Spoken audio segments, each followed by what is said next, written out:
Elle nous dit d'appeler l'URSSAF parce que normalement, on a quand même des cotisations à payer malgré le fait. C'est pour ça que je vous dis toujours d'être très vigilant dès le début par rapport aux conseils que vous cherchez et que vous recevez pour vous faire accompagner dans la création de votre entreprise. Pourquoi? Parce que si vous tombez sur quelqu'un qui va vous dire tout de suite choisissez tel statut juridique sans s'attarder sur votre situation personnelle et sans s'attarder sur votre projet, c'est voué à l'échec et vous allez vous retrouver dans un bourbier administratif comme celui qui a été évoqué par ces deux entrepreneuses.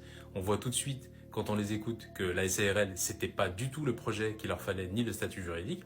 Pourquoi? Parce qu'elles, à la base, n'ont pas de fonds de roulement, ni de chiffre d'affaires pour payer les échéanciers de cotisation sociale dus à l'URSSAF.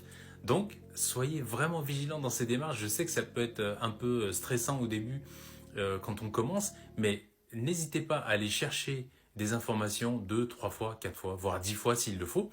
Pourquoi? Pour éviter tout simplement de se prendre un mur parce que ça peut faire très très mal.